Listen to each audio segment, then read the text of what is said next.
Hello everyone, welcome to Saniks. तो आज की वीडियो में हम पढ़ेंगे पंचायती राज, जो कि है क्लास 6 पॉलिटी एनसीईआरटी का 5th चैप्टर।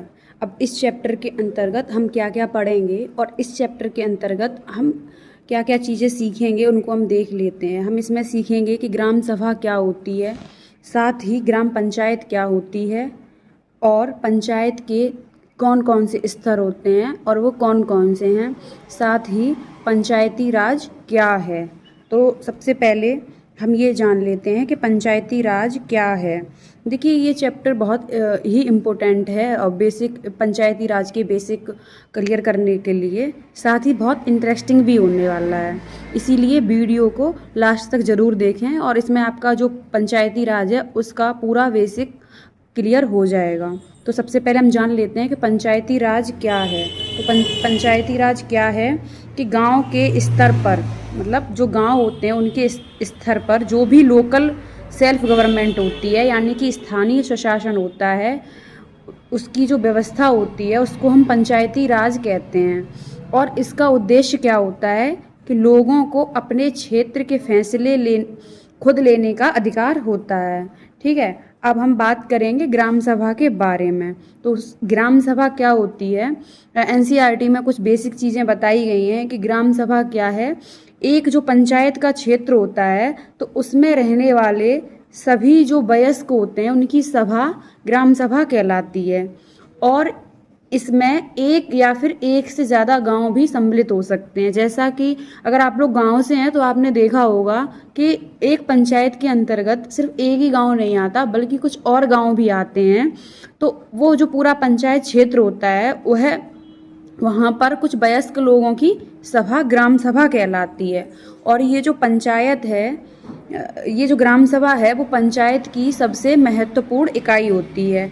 साथ ही जो ग्राम सभा का सदस्य होता है वह कौन होता है, इसको हम देख लेते हैं। ग्राम सभा का सदस्य यानी कि वह व्यक्ति जिसकी उम्र 18 वर्ष है या फिर 18 से ज़्यादा है, वो ग्राम सभा का सदस्य बन सकता है, होता है। उसको वोट देने का अधिकार होता है और उसका नाम मतदाता सूची में होना चाहिए, तो वह ग्राम सभा का सदस्य होगा। अब हम देखेंगे कि ग्राम सभा के कार्य क्या क्या होते हैं। तो ग्राम सभा के जो कार्य होते हैं वो होते हैं पंचायतों के जो भी कार्य हैं उन पर निगरानी रखना, साथ ही जो गांव की समस्याएं हैं, जैसे सड़कों को लेकर कोई समस्या है या फिर पानी की कमी को लेकर कोई समस्या है, अगर कोई व्यक्ति गरीबी रेखा के नीचे आता है तो उन लोगों की जानकारी इकट्ठा करके स्वीकृति देना, सूची बनाकर उस पर स्वीकृति देना, जिससे पंचायत अपना काम कर सके आगे। अब हम जान लेते हैं कि ग्राम पंचायत क्या होती है। तो जो ग्राम पंचायत है उसकी बैठक नियमित रूप से होती है और इसके मुख्य कार्य क्या होते हैं कि अपने क्षेत्र में, मतलब ग्राम पंचायत के क्षेत्र में जितने भी गांव आते हैं वहाँ पर विकास कार्यक्रम को लागू करवाना, ये ग्राम पंचायत का कार्य होता है। आगे जो ग्राम पंचायत हैं इनका विभाजन वार्डों में होता है, कुछ वार्ड बना दिए जाते हैं। इस तरीके से ग्राम पंचायत का विभाजन होता है। और क्या होता है कि जो प्रत्येक अलग अलग वार्ड में एक वार्ड का पंच होता है। ठीक है, और मतलब जो वार्ड के लोग हैं ना, वही एक प्रतिनिधि को चुनते हैं, वहाँ से बनता है एक वार्ड पंच। और वार्ड पंच और पंचायत क्षेत्र के कुछ लोग मिलकर एक सरपंच का चुनाव करते हैं, है ना। तो पहले क्या पढ़ा हमने, ग्राम पंचायत का विभाजन हम वार्डों में करते हैं और वार्डों का एक प्रतिनिधि होता है, एक मुखिया होता है, जिसको हम बोलते हैं वार्ड पंच। और वार्ड पंच और पंचायत क्षेत्र के कुछ लोग मिलकर सरपंच का चुनाव करते हैं और ये जो सरपंच और वार्ड पंच मिलकर ग्राम पंचायत का गठन करते हैं। और जो ग्राम पंचायत है उसका गठन 5 वर्ष के लिए किया जाता है। अब एक सचिव होता है जो ग्राम सभा और ग्राम पंचायत दोनों को देखता है और इसकी नियुक्ति चुनाव द्वारा नहीं बल्कि इसको सरकार द्वारा नियुक्त किया जाता है। साथ ही इसके जो कार्य होते हैं वो क्या होते हैं, जैसे ग्राम सभा और ग्राम पंचायत है उसकी बैठक को बुलाना और जो भी ग्राम सभा और ग्राम पंचायत में चुनाव हुए हैं या चर्चा और निर्णय हुए हैं उनका रिकॉर्ड रखना। अब हम देख लेते हैं कि ग्राम पंचायत के कार्य क्या होते हैं। तो ग्राम पंचायत का क्या कार्य होता है, जो भी सड़कें, नालियाँ और स्कूल, भवन, पानी के स्रोत हैं व अन्य कोई सार्वजनिक उपयोग है, उसके लिए जो भी भवन निर्माण करना और उनका रख रखाव करना, जैसे सार्वजनिक शौचालय, सार्वजनिक स्कूल। तो ये सब ग्राम पंचायत का काम होता है कि अपने क्षेत्र के विकास के लिए इन चीज़ों का निर्माण और रख रखाव कर पाना। उसके बाद जो भी स्थानीय टैक्स होता है, लोकल टैक्स होता है, उसको लगाना, जैसे कि बाज़ारों में, मेलों में, और इसको टैक्स को कलेक्ट करना। उसके बाद गांव के लोगों को कुछ रोजगार देने संबंधी योजनाएं लागू करना। अब हम जान लेते हैं कि गांव जो भी ग्राम पंचायत है उसकी आमदनी के स्रोत क्या होते हैं। तो जो ग्राम पंचायत है उसकी आमदनी के स्रोत होते हैं कि घरों व बाजारों पर लगाए जाने वाले कुछ कर, साथ ही विभिन्न सरकारी विभागों द्वारा चलाई गई योजनाओं की राशि जो जनपद एवं जिला पंचायत द्वारा आती है। उसके बाद समुदाय के काम के लिए मिलने वाले दान। तो ये सब ग्राम पंचायत की आमदनी के स्रोत हैं। यहाँ पर एनसीईआरटी में यही सब पॉइंट गिवन है। आगे हम पढ़ लेते हैं कि पंचायत के 3 स्तर कौन कौन से होते हैं। देखिए, लोकतांत्रिक सरकार में पंचायत के 3 स्तर माने गए हैं।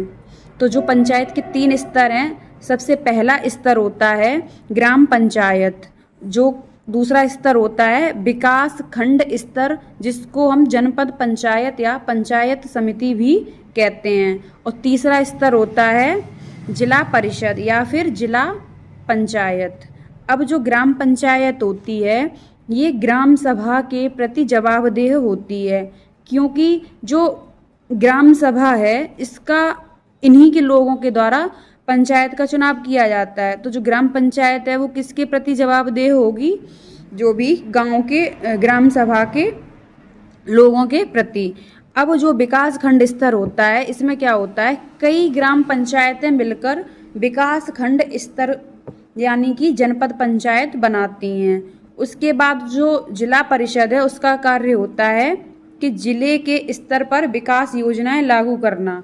ये डायग्राम आप जो GS 2 है जिसमें पॉलिटी का सेक्शन पूछा जाता है, मेंस UPSC हो या फिर PCS, वहाँ पे इस डायग्राम का यूज़ कर सकते हैं, जिससे निश्चित ही तौर पर आपके कुछ मार्क्स अवश्य बढ़ जाएंगे। तो ऐसे डायग्राम्स NCERT से हमें मिल जाते हैं, मतलब मैंने ये बनाए हैं और ये आप ईजिली यहाँ से कर सकते हैं।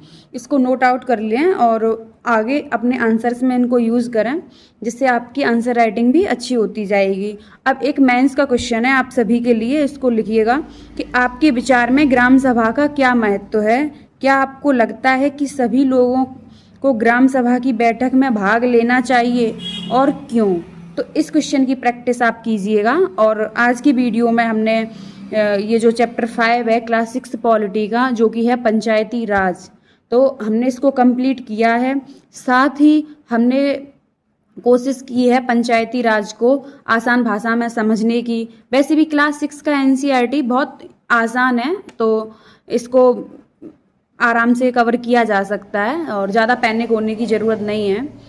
और वैसे भी मैं कोशिश कर रही हूँ आप सभी के लिए चीज़ें आसान बना दी जाएँ।